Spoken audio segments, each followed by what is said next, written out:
दी news now के जम्मू कश्मीर अब तक प्रोग्राम में एक बार फिर आप सबका हार्दिक स्वागत है। तो चलिए एक बार फिर से प्रोग्राम को करते शुरू और नजर डालते हैं कि आखिरकार जम्मू कश्मीर में क्या कुछ खास चल रहा है। तो चलिए पहली अपडेट पर आपको लेकर चलती हूं। आपको जानकारी दे कि आगामी चुनावों के सुचारू और कुशल संचालन को सुनिश्चित करने के लिए जम्मू कश्मीर के मुख्य निर्वाचन अधिकारी सीईओ पांडुरंग के पोल ने आज पुंछ जिले में चुनाव तैयारियों की व्यापक समीक्षा की। जिला मुख्यालय में आयोजित समीक्षा बैठक का उद्देश्य चुनावी प्रक्रिया के लिए साजो सामान, व्यवस्था, सुरक्षा उपायों और समग्र तैयारी का आकलन करना था। तो चलिए तस्वीरें दिखाते हैं जिला पुंछ से। कुछ तो गाड़ी से उतर रहा है, फोटोग्राफ वीडियोग्राफ निकालेगा और ब्रेकिंग न्यूज को ब्रेक करने के हिसाब से जो है कहीं सोशल मीडिया पर डाल देगा। डालने के बाद आधा एक घंटे के बाद आप क्लैरिफाई करेंगे, वो सबको लगेगा नहीं ठीक है, लेकिन आधा एक घंटे में डैमेज कर देगा। लोगों को लगने लगे देखो जी अर्ली मॉर्निंग कहाँ से ये किधर चली जा रही थी, विंटर जा रही थी, इतनी जा रही थी, अभी तो कोल्ड डे आना बाकी है। लोगों को थोड़ा ही पता है ईवीएम्स की जो भी मूवमेंट है पॉलिटिकल पार्टीज एंड कैंडिडेट्स को डेफिनेटली आप एडवांस में बता दीजिए। अगली अपडेट पर आपको लेकर चले तो आपको जानकारी दें कि नेशनल कॉन्फ्रेंस के वरिष्ठ नेता और अनुभवी राजनेता मियां अल्ताफ अहमद लारवी को दक्षिण कश्मीर पीर पंजाल संसदीय सीट के लिए नेशनल कॉन्फ्रेंस के उम्मीदवार के रूप में नामित किया गया है। मियां अल्ताफ अहमद की मौजूदगी में उमर अब्दुल्ला ने पार्टी अध्यक्ष डॉक्टर फारूक अब्दुल्ला की ओर से अपनी उम्मीदवारी की घोषणा की। क्या कुछ कहना था नेशनल कॉन्फ्रेंस के उपाध्यक्ष उमर अब्दुल्ला का, आइए देखते हैं। नेशनल कॉन्फ्रेंस की तरफ से जनाब मियां अल्ताफ साहब नेशनल कॉन्फ्रेंस के उम्मीदवार होंगे और नेशनल कॉन्फ्रेंस ने मियां अल्ताफ साहब का फैसला लोकसभा इलेक्शन में कैंडिडेट के तौर पर उतारने का लिया है। मियां साहब से बेहतर अनंतनाग रजौरी पुंछ के लिए उम्मीदवार हो ही नहीं सकता। लोग मियां साहब को अच्छी तरह से जानते हैं,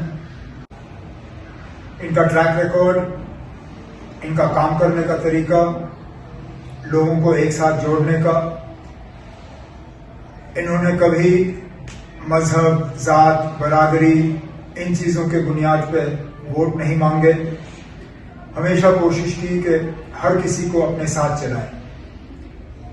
मैं आज अनंतनाग रजौरी पुंछ के तमाम वोटरों से मोहब्बताना गुजारिश करता हूं कि आने वाले इलेक्शन में 7 मई को जब वोट डालने का दिन होगा तो मेहरबानी करके भारी अक्सरियत से। वहीं पे जहां नेशनल कॉन्फ्रेंस के उपाध्यक्ष ने कैंडिडेट का नाम जो है वो सामने रखा है, तो वहीं पे एकम भारत सनातन दल के राष्ट्रीय अध्यक्ष अंकुश शर्मा ने भी जम्मू लोकसभा सीट से नामांकन पत्र आज दाखिल कर दिया है। तो चलिए तस्वीरें दिखाते हैं।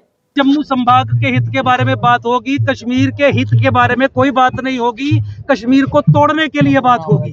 कश्मीर को 2 हिस्सों में तोड़ना राष्ट्रीय सुरक्षा के दृष्टिकोण से अति आवश्यक है। वो लोग जिनका नरसंहार 90 के दशक में हुआ, उनकी पुनर्स्थापना के लिए कश्मीर को 2 हिस्सों में तोड़ना केंद्र शासित प्रदेशों में अति आवश्यक है। जम्मू संभाग के सशक्तिकरण व्यापक उसकी बात होगी। जम्मू संभाग के सर्वाइवल और एग्जिस्टेंस के जो मामले हैं, चाहे जम्मू संभाग के लोगों को माइनॉरिटी राइट्स के माध्यम। वहीं अगली अपडेट पर आपको लेकर चले तो कांग्रेस ने पार्टी के खिलाफ आयकर विभाग की कार्रवाई के विरोध में आज प्रदर्शन किया और कहा कि भाजपा के नेतृत्व वाले केंद्र के कदम लोकतांत्रिक मानदंडों के खिलाफ है।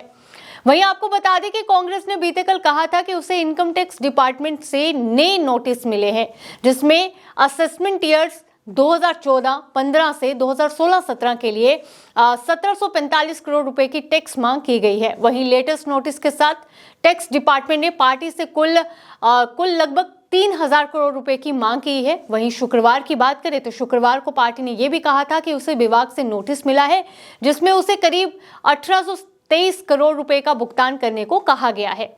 कर अधिकारियों ने पिछले वर्षों से संबंधित कर मांग के लिए पार्टी के खातों से 135 करोड़ रुपए पहले ही निकाले हैं। वहीं आज प्रदर्शन का दौर जो है वो जम्मू और कश्मीर दोनों जगह में देखने को मिला। कांग्रेस की जम्मू कश्मीर इकाई के प्रमुख इम्तियाज अहमद ने कहा कि भाजपा सरकार के कदम लोकतांत्रिक मानदंडों के खिलाफ है। वे अपने खाते फ्रीज नहीं कर रहे और कोई कर भी नहीं मांग रहे हैं।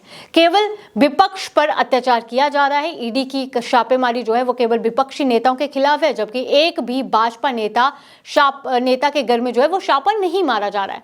वहीं पर उन्होंने ये भी कहा कि देश का कानून समान रूप से लागू किया जाना चाहिए, ना कि विपक्षी नेताओं के खिलाफ चुनिंदा तरीके से।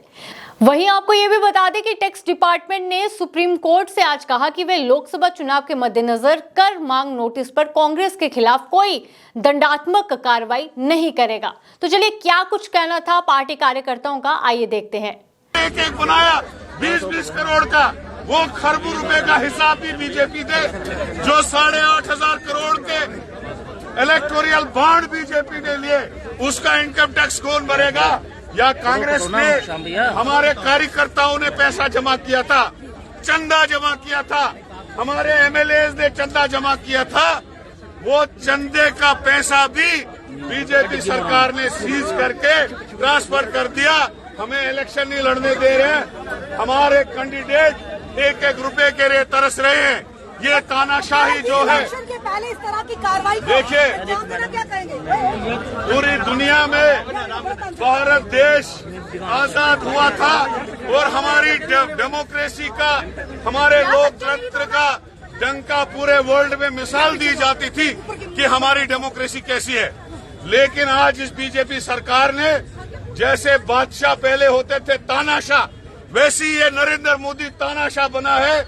लोग हमारे अकाउंट सीज करके लोगों को जेलों में डाल के, केजरीवाल साहब को जेल में डाल के, सुरेंद्र साहब को जेल में डाल के, आम आदमी पार्टी के 50% से ज्यादा लोग अरेस्ट करके ये अपोजिशन को दबाना चाहता है।